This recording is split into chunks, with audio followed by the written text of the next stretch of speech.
Sources telling CNN the admiral who formally called for the second strike on the alleged drug boat in the Caribbean told lawmakers that the survivors were waving at something in the air before the second strike, although they say it is unclear whether they were surrendering or asking a U.S. aircraft for help.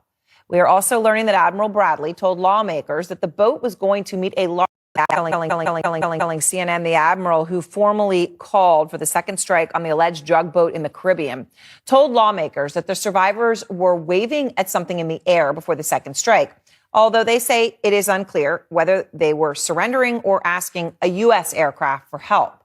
We are also learning that Admiral Bradley told lawmakers that the boat was going to meet a larger vessel heading to Suriname. Suriname's a small South American country east of Venezuela. And that may matter because U.S. drug enforcement officials tell us that drug trafficking routes via Suriname are primarily destined for European markets, not the United States.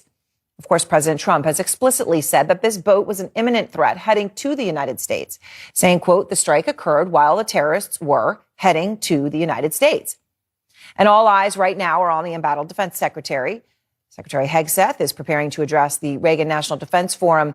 So as you guys just heard, the boat strike at the center of this controversy involving the administration and Department of War, Defense Secretary Pete Hegseth, and the admiral that's in charge over there in hot water for this strike that's only been causing headaches and questions from the public.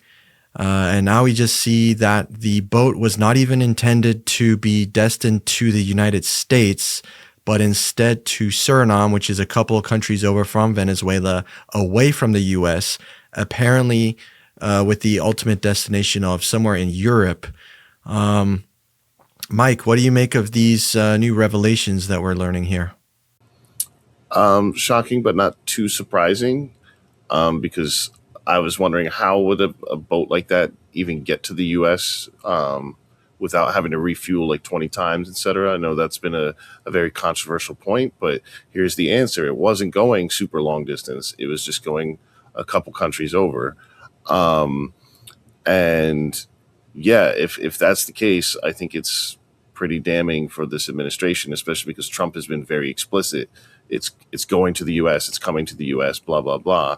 And even if you want to argue, well, it was going to rendezvous and then that was going to come to the U.S., even our own officials in the drug enforcement agencies are saying, like, normally if it goes through that country, it goes to Europe. So, like, what's the narrative there? Are we now, solving European drug trafficking issues by attacking ships without due process? The narrative is going to get harder and harder and harder to defend, and it was already pretty flimsy to begin with. Yeah, so this September 2nd strike, which is at the center of this controversy with the double strike, and now we're learning that there's a third and fourth strike that occurred.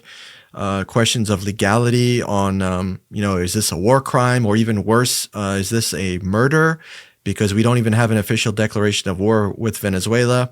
So we just learned these new details as well about this particular strike. In addition to the September 15th strike, where we learned that it was a Colombian fisherman named Alejandro Carranza who was killed allegedly by the U.S. strike just a couple of weeks after that one.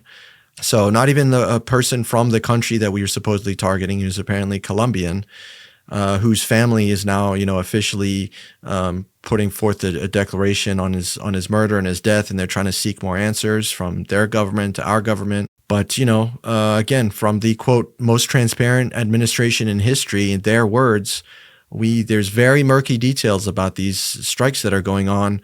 And, we've had over 20 of them in total. There's over 80 people dead because of all these strikes. A lot of people are saying that these are just a pretext for a regime change in Venezuela, which I happen to have my suspicions about as well. We know that Venezuela has the largest oil reserves in the world, so there's a lot of potential U.S. interest in doing all of these things. But man, the more we learn about these strikes, whether it's September 2nd, the September 15th, or any of the others, it just seems like the more and more questions we have, it seems like we're not really answering much. We're only learning how much we don't know. And hopefully that changes. Hopefully we can actually get some answers. And like you were saying, if this boat was ultimately destined for Europe, whether it was illegal trade or drug trafficking or what have you, that doesn't seem to give us much ground to be interfering with that, regardless of what the end goal was there. I mean, the U.S. is not here to solve Europe's drug trafficking problems if it was drug trafficking. So, with Pete Hegseth and the Admiral under all this hot water over this controversial day of this particular boat strike, these new pieces of evidence that we're learning are not helping their cause, it seems. Yeah, and we definitely shouldn't be the world's policeman. We kind of got enough flack for that with all of the business going on in Iraq. And this is sort of, again, becoming an extension of this. It's like, instead of the war on terror fighting terrorists, we're amplifying the war on drugs and we're fighting narco-terrorists, So it's kind of merging the war on terror and the war on drugs together, I think, as we've also pointed out in a previous video too.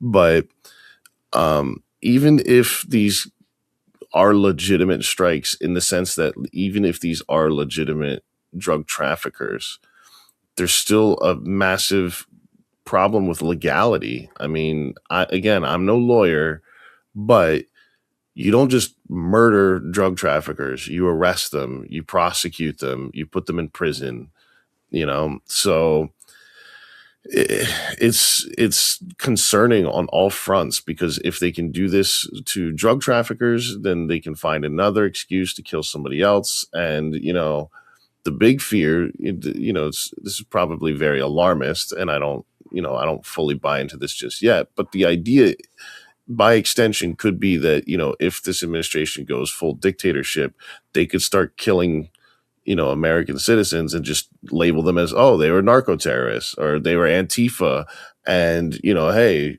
who cares, and that's where all this kind of slippery slope concerns come in.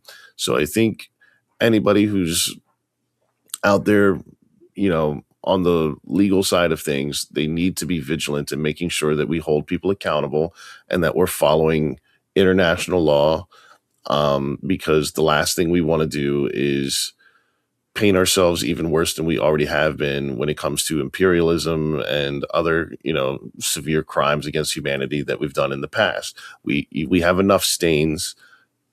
Let's not bring any more.